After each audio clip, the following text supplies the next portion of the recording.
약 100년 전 1914년 12월 24일 유럽에 있는 서부 전선에서 실제로 있었던 한 이야기를 소개해 드리려고 합니다.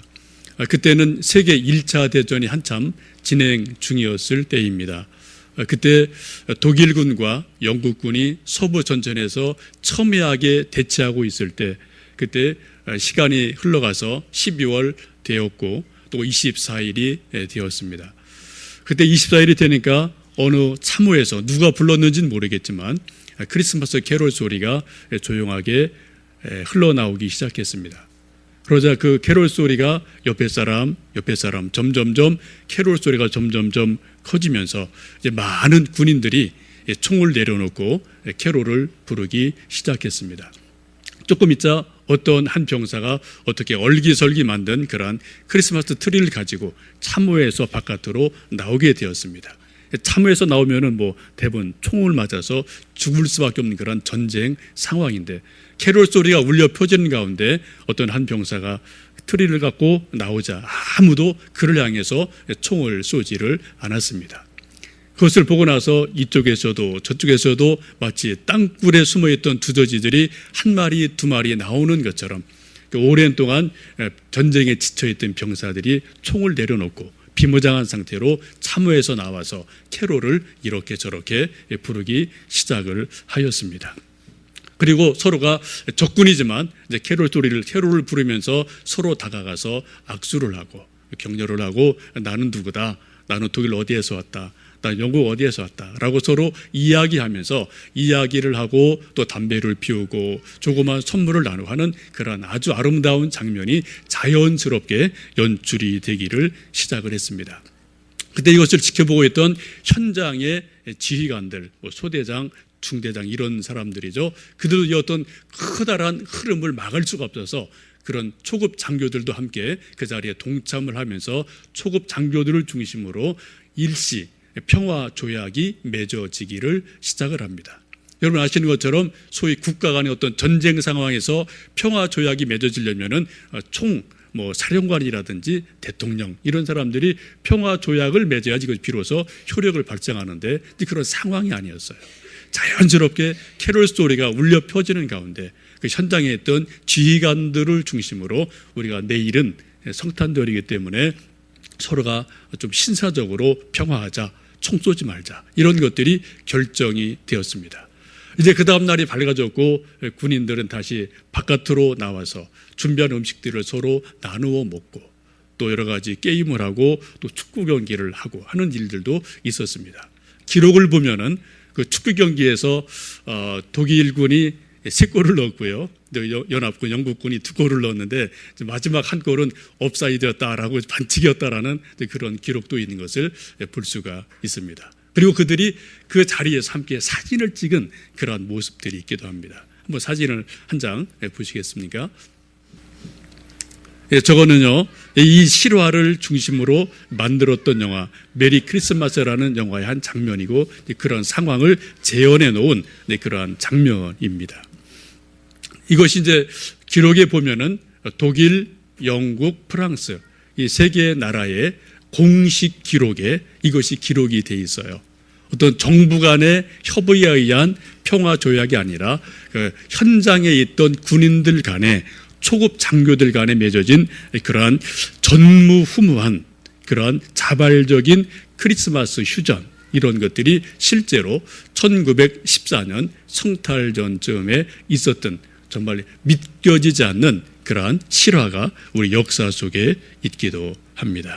예수님은 평화의 왕으로 이 땅에 오셨습니다. 예수님은 기쁨의 왕으로 오셨고요, 또 소망의 왕으로 이 땅에 오기도 하셨습니다. 우리 예수님 이 땅에 오셨을 때 베들레헴의 마구간에 태어나셨습니다. 우리 인류 역사를 둘로 나누는 놀라운 일이 예수님의 탄생으로 인해서 일어나게 되었습니다. 아시는 것처럼 예수님을 기준으로 해서 AD와 BC가 바뀌어지게 되죠. 예수님 이전 그리고 예수님 이후가 명확하게 예수님을 기준으로 해서 둘로 갈라지는 것을 보게 됩니다. 예수님 이전에는 어두움이고 예수님 이후에는 빛이 옵니다. 예수님 이전에는 전쟁이었지만 예수님 이후에는 진정한 평화가 이 땅에 이루어지는 것을 저희들이 경험을 하고 있습니다. 이것은 우리 개인에게도 마찬가지죠. 예수님 이전에는 어둠 속에 있었지만 예수님 이후에, 예수님 믿고 난 다음에는 진정한 평화가 우리 심령 속에, 영혼 속에 임하는 것을 우리는 경험을 하고 있습니다. 이 놀라운 예수님이 이 땅에 오신 평화의 소식을 오늘 성경 말씀 보시면은 밖에서 양을 치던 목자들이 들었다라고 말씀을 합니다. 이걸 요즘 말로 말씀드린다면은 하나님이 인류 역사에 개입하시는 긴급 속보예요. 이 긴급한 하나님의 속보를 매일 처음 들은 사람이 바로 목동들이었다. 목자라고 성경은 말씀을 하고 있습니다. 여러분, 목자는 예나 지금이나 그렇게 아주 고급스러운 직업으로 보지 않는 것 같아요. 또 옛날에는 아주 이것은 천한 것으로 여기는 그런 경향들이 있었습니다.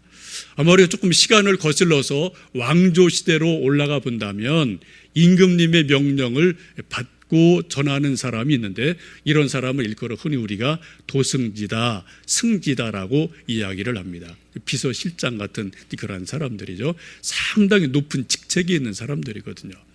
요즘도 대통령의 말을 받아서 대신 국민들에게 전달해 주는 사람이 청와대에 보면 있죠. 우리 그런 사람을 일컬어서 홍보수석이다라고 말을 하는데요.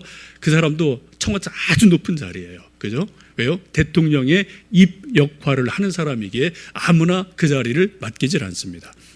정말 믿을 만한 사람, 대통령 마음을 꿰뚫고 있는 사람, 그리고 또 실력이 있는 사람, 실수하지 않을 사람, 나름대로 말빨이 있는 사람, 나름대로 사람을 설득할 힘 있는 사람, 이런 사람을 고르고 골라서 그런 사람을 소위 홍보수석이라는 중요한 자리에 앉히는 것을 예나 지금이나 우리가 볼 수가 있습니다. 근데 오늘 성경 말씀을 보시면 하나님의 아들 예수님이 이 땅에 오시는데 그 엄청난 사실을 사람들에게 알리는 그 홍보수석 같은 역할을 하는 게 누구라고요? 바로 목자들이었다라고 성경은 말씀을 하고 있습니다. 목자는 성경 시대에 보면 아주 낮은 그런 신분의 사람들이거든요. 여러분 기억하시겠지만 이스라엘 백성이 기근을 피해서 애굽으로 잠시 피난을 가게 되고요. 오랜 동안 머물게 되는데 그때 바로 왕이 야곱과 이스라엘 백성들을 따로 땅을 떼어서 살게 합니다. 그 땅이 고센이라는 땅이죠. 나름대로 넉넉하고 물이 있어서 그렇지만 사실상 의미는 이스라엘 백성들은 목축업을 하는 사람들이었고 양을 치고 소를 치기 때문에 지저분하다, 냄새난다. 그래서 바로 왕이 냄새나는 너희들은 저쪽 뚝 떨어져 좀 외곽에 살아라. 그런 의미로 고센이라는 땅으로 멀찌감치 떨어뜨려 놓은 것을 우리가 구약에서 볼 수가 있습니다.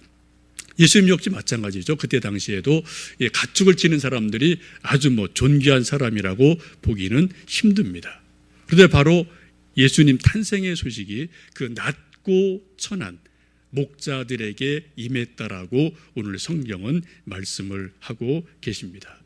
마치 물이 높은 데서 낮은 곳으로 흘러가는 것처럼 하늘보다 높은 곳에 계시던 하나님의 아들 예수님께서 이 낮고 천한 땅으로 오셨고요. 계속 낮고 천한 사람들을 만나주기 위해서 지금도 역사하고 계십니다. 우리들이 낮고 천한 존재이지만 예수님 바로 낮고 천한 것으로 계속 우리를 만나주기 위해서 우리를 만나주셨기에 오늘 우리가 이 자리에 이렇게 앉아있고 찬송하며 예배를 드릴 수가 있습니다. 사람들은 일반적으로 높은 사람을 친구 삼으려고 합니다. 그게 정상적인 거죠. 나쁜 거 아닙니다. 그러나 예수님은 높은 사람을 친구 삼기보다는 낮은 사람을 친구 삼으려고 마구간에 태어나시고요. 또 심지어는 마지막에 십자가에 죽기까지 하시면서 더 낮은 곳으로 계속해서 낮은 곳으로 내려가시는 발걸음이 예수님의 발걸음이기도 합니다. 그래 낮은 우리가 바로 그 예수님을 만났기에 존귀한 자가 되었고 이 자리에 함께 예배를 드리고 있습니다. 그 목자들에게 들려준 소식이 무엇입니까? 오늘 말씀 보시면은 온 백성에게 미칠 큰 기쁨의 좋은 소식이다. 굿뉴스다. 복음이다라고 말씀을 합니다. 예수님의 탄생이 곧 복음인데 그 굿뉴스 내용은 누구든지 예수님 믿으면 구원을 얻는다. 또 하나님이 우리 인생들을 사랑하신다. 그런 것이 바로 복음의 아주 놀라운 굿뉴스인 것을 보게 됩니다. 기가 막힌 뉴스죠. 어떤 복권이 당첨되었다, 누가 성공했다, 이런 것과 차원이 다른 정말 기가 막힌 하늘나라를 보장하는, 천국을 보장하는 놀라운 일이 바로 이 굿뉴스, 예수님을 통해서 주시는 하나님의 약속이기도 합니다. 여러분 잘 보시면요, 이 성탄과 구원과 천국이 한 묶음으로 같이 가는 거예요. 크리스마스 따로, 구원 따로, 천국이 따로 있는 것이 아니고요, 성탄이 곧 구원과 연결이 되고요, 또 구원은 곧 천국과 연결되어지는, 그래서 성탄, 크리스마스와 구원과 천국은 같이 한 묶음으로 가는 그러한 하나님의 선물 꾸러미인 것을 우리가 알 수가 있습니다. 이 소식을 함께 들려줄 때 오늘 13절 말씀 보시면은 천사들의 찬양 소리가 들렸다라고 말씀을 합니다. 예수님 이 땅에 오시는 것은 두 번이 있으십니다. 한 번은 초림이 있어요. 크리스마스가 바로 예수님의 초림이죠. 또 언제인지 분명히 모르지만 또 언젠가 예수님 분명히 또 재림을 하시리라고 성경 분명히 말씀을 하고 계십니다. 오늘 성경 말씀 보시면 예수님 탄생하실 때 그렇게 13절에 그렇게 말씀하죠. 호련히 수많은 천군이 그 천사들과 함께 하나님을 찬송하여 이르되. 어떻게 해요? 수많은 천군 천사들이 찬송을 했다라고 말씀을 합니다. 한번 여러분 상상력을 총동원해서 천군 천사들이 하늘에서 찬송하는 모습을 상상을 해보시면 좋겠습니다. 천사 한 분의, 한 천사의 솔로가 아니고요, 듀엣이 아니고요, 수많은 천군 천사가 큰 합창단처럼 하늘에서 놀라운 찬양을 불렀다라고 성경은 말씀을 합니다. 우리는 듣지 못했지만 아마 이것을 들은 이 목자들이 정말 기가 막힌 그런 천군 천사의 찬양 소리를 듣고 아마 넋이 나가지 않았을까 생각이 들어요. 근데 예수님 또 분명히 재림을 하시는데 데살로니가 전서 4장에 이렇게 말씀합니다. 주께서 호령과 천사장의 소리와 하나님의 나팔 소리로 친히 하늘로부터 강림하시리니 그리스도 안에서 죽은 자들이 먼저 일어나리라. 예수님 재림하실 때 어떻게 오신다고요? 조용히 오신 게 아니고요, 천사장의 나팔 소리와 호령으로 오신다고 그래요. 이 말을 요즘 말로 바꾸면 어떤 말이죠? 나팔이 뭐죠? 관현악으로 오신다는 거예요. 요즘 말로 바꾸면 천사장과 수많은 천사들의 나팔 소리와 더불어 관현악으로 더불어 더 웅장하게 예수님이 이 땅에 재림하시리라고 말씀을 합니다. 예수님 재림은 조용히 오셨어요. 근데 예수님 재림은 어떻게 해요? 아주 공개적으로 오십니다. 모든 사람이 다 알도록 오신다고 성경은 분명하게 말씀을 합니다.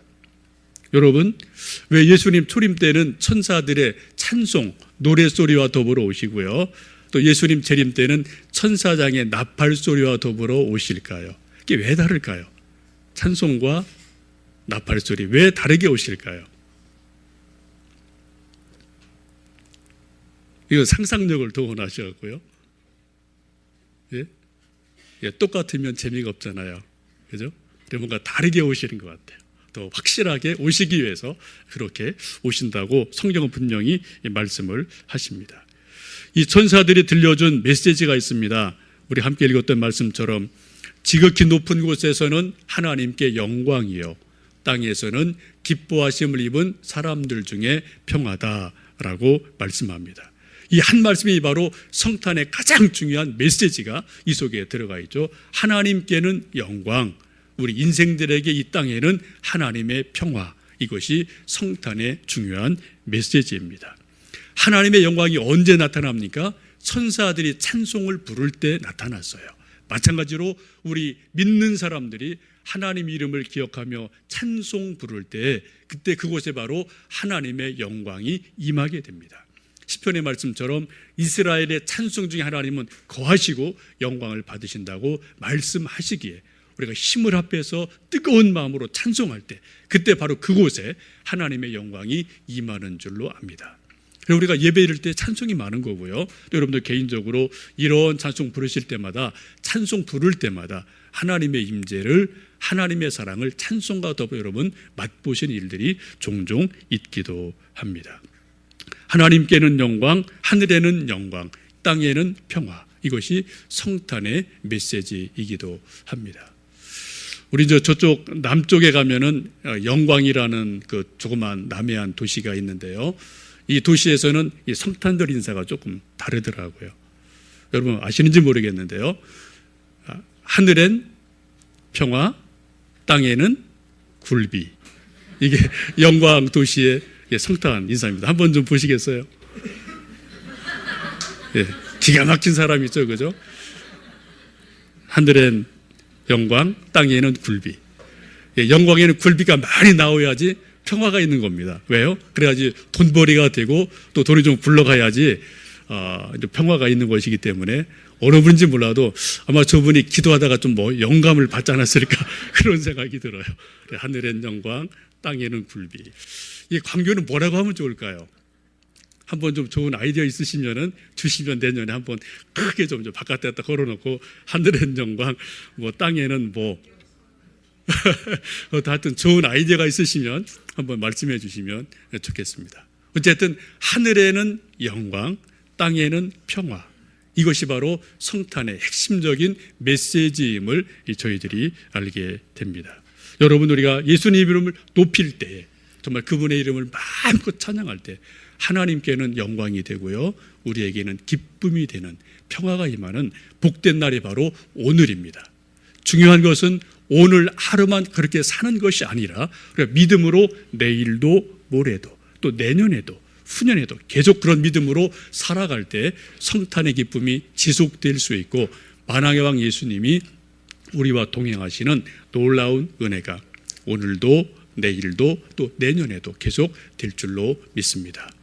예수님을 사랑하고 환영하는 여러분 모두에게 또 가정의 일터에 세우신 이 교회 위에 우리 민족 위에 오늘 이 목동들의 어떤 노래소리와 천사들의 노래처럼 하늘에는 하나님의 영광, 땅에는 하나님의 평화가 임하는 놀라운 은혜가 오늘도 내일도 늘 임하기를 간절히 축원드립니다. 함께 기도하시겠습니다.